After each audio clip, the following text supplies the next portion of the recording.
Okay,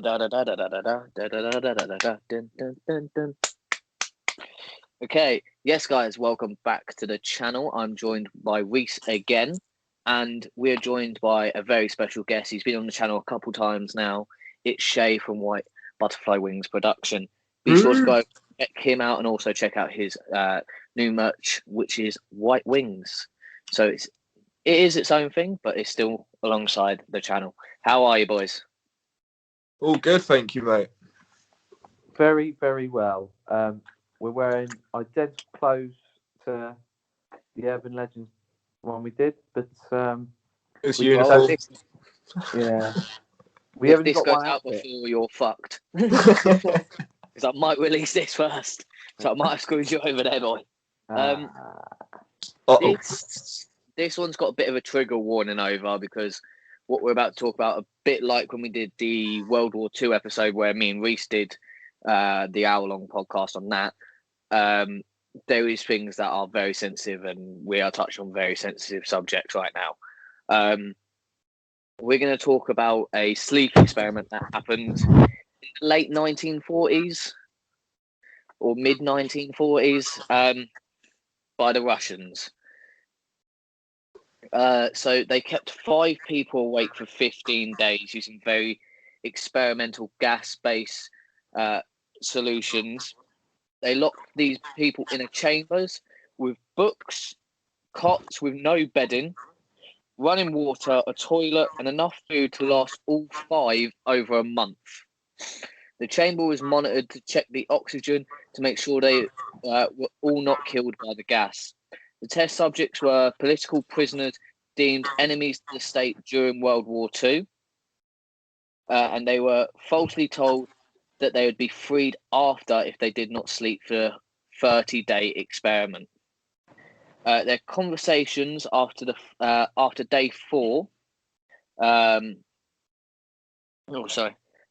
they started to torment each other, and the conversations took a very dark tone after the 4th day. Day 5, they started complaining about the circumstances and events leading up to where they were and how it all started. They started. I'm trying to read through and see the bits that aren't really that important. They started to stop talking to each other and started to whisper into the microphones and the one-way mirrored portholes as if they could see through them and to try and gain the researchers' trust. Jesus. Yep. I mean, yeah, it's weird because there's different stages, isn't there? There's just oh, it's fine at first. Oh yeah, just stay awake. Day 5. Yeah. And they start to switch on each other, as you can tell as it goes through, because they start whispering to the mics. They start looking through the one-way mirrored porthole, trying to gain the researchers' trust, turning on their comrades at first. The researchers suspected this was due to the gas. So they believed that due to the gas, it was giving them a slight paranoia that made them wanted to turn on each other and try and get themselves out. We'll skip forward a little bit from day 5 to day 9. The first one started screaming. He ran up and down the chamber, yelling at the top of his lungs for 3 hours straight, and he continued to try and scream, but could only produce squeaks after the 3 hours. It was believed he had physically torn his vocal cords. The other subjects didn't even react until the second subject started screaming. 2 captives had taken the books apart and smeared the pages with their own feces and pasted them calmly over the glass portholes. The screaming promptly stopped. So did the whispering. 3 more days passed and the microphones were checked hourly to make sure that they were working, as it was thought that it was impossible for 5 people to make no sounds at all. They then checked the oxygen levels and found that the subjects were still alive and in fact consuming the amount of oxygen 5 people would consume at a very heavy level of exercise. We hit day 14. The researchers did something they said they wouldn't do to get a reaction, as they believed the captives were dead or in a vegetable state. They announced over the intercom, "We are opening the chambers to test the microphone. Step away from the door, lie flat on your stomach, or you will be shot. Compliance will earn one of you your freedom." Ooh. To their surprise, they heard one voice respond, "We no longer want to be free." It baited the researchers and the military forces funding research, unable to provoke any more response through the intercom. It was finally decided to open the chamber at midnight on the 15th day. The chamber was flushed of the gas, and straight away voices were heard. 3 voices. "Turn the gas back on." The chamber was opened, soldiers were sent in, screams were heard louder than ever, but they were from the soldiers. When they saw what was inside, 4 of the 5 subjects were alive, but no one could rightly call the state of any of them that were in there, and they said it didn't look like they were alive. Food rations past day 5 had not been touched. Chunks of meat from the dead subject were stuffed into the drains, allowing 4 inches of water to accumulate on the floor. The other subjects had large portions of muscle and skin torn from their body, and exposed bones on their fingertips showed where wounds were inflicted by hand, not by their teeth. Jesus Christ! I'm meant to be having dinner after this. God. Yeah, same. I'm sausage and bacon. Jesus. I did the man. research on this a year ago, and it's sat in this book, and I haven't touched this book for anything other than like writing stuff down for podcasts, and I refuse to go through these pages. Mm. So yeah, the wounds were inflicted by hand, not by teeth, as first thought. The wounds were self-inflicted. Organs under the rib cage on all 4 subjects had been removed. Skin around the ribs were torn off, showing the lungs under them. Blood vessels and organs remained intact and had been taken out and laid on the floor. The Russian soldiers refused to return to remove any of the test subjects, who continued to scream to be left in the chamber and have the gas turned back on, unless they would fall asleep. To everyone's surprise, the subjects put up a fierce fight while being removed. One soldier died from his injuries after having his throat ripped out by another person. Why one of the test subjects had ripped his throat out by fighting. Jesus.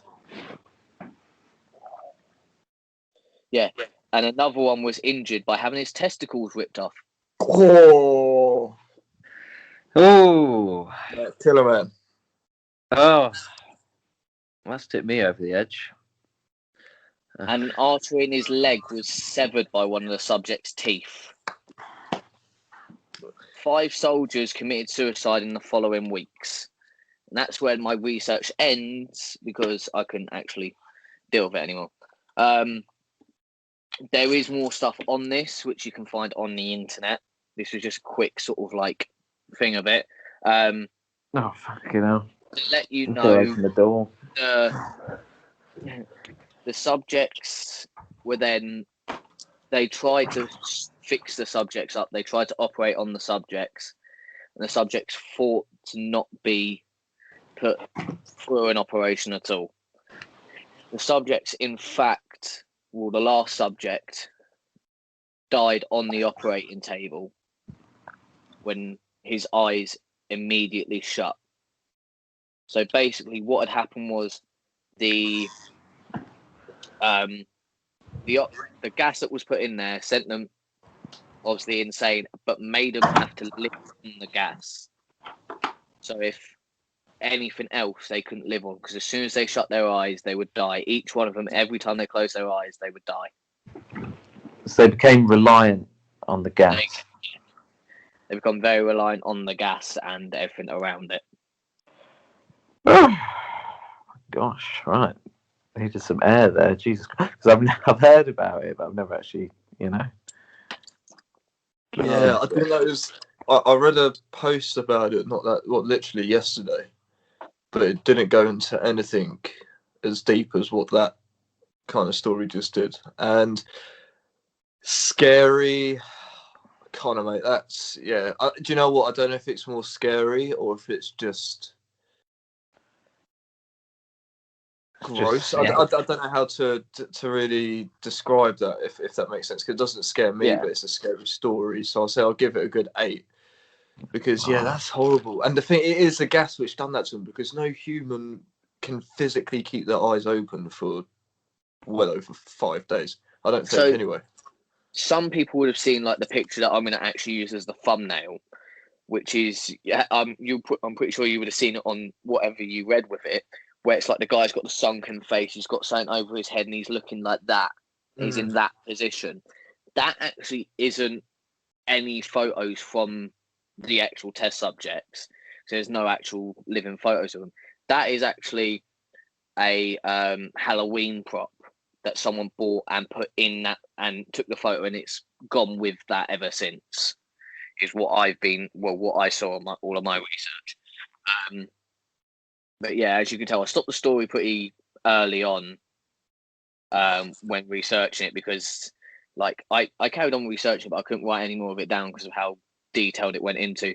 But the last subject, because a lot of them were dying when they were, as soon as they closed their eyes, I think they wanted to give him something. Yeah, he wanted, when they're operating on him, they wanted to put him to, they wanted to give him medicine to make him sleep through the operation. He's like, no. He wanted to be wide awake throughout the whole operation, because he knew, as seeing from what had happened, as soon as you close your eyes, you would die. And as soon as the operation started, he closed his eyes, and that's it, and he's gone. As I said, the soldiers committed suicide. One blankly refused to go back in to the chamber to get any of the test subjects out. In fact, blowing his brains out before actually being sent back in. So yeah. I wonder if they kind of went for a thing of they would rather die than and then be brought back to life for them to relive it, because that's so traumatic for anyone on any scale. Like, do you reckon that potentially was something? Well, this was in a time where a lot of experiments were happening with trying to find out the way to keep yourself awake for so many days. So it's like in the World War II one, we spoke about Unit 731, some of their experiments. Then we spoke about the Nazi zombie experiments, where they were trying to make it so people could march for days on end without falling asleep, because, as we found out later on, the Nazi party was very underfunded, and a lot of people was like, oh, the guy's died in front of you, pick up his rifle, carry on. And they would go days without eating. They'd be hyped on drugs, a lot of alcohol in their system as well. So it was in a time where people were trying to perfect the whole thing of, if we don't need to sleep, we can win a war easier. So we can get them when they're sleeping. It was known definitely the Germans did a lot of weird experiments. The Russians obviously did as well, which we'll go into in different other videos in the future. And it was definitely a very sad event. Yeah, I did feel a bit queasy listening to that. I thought I've got quite a thick stomach, but I was like,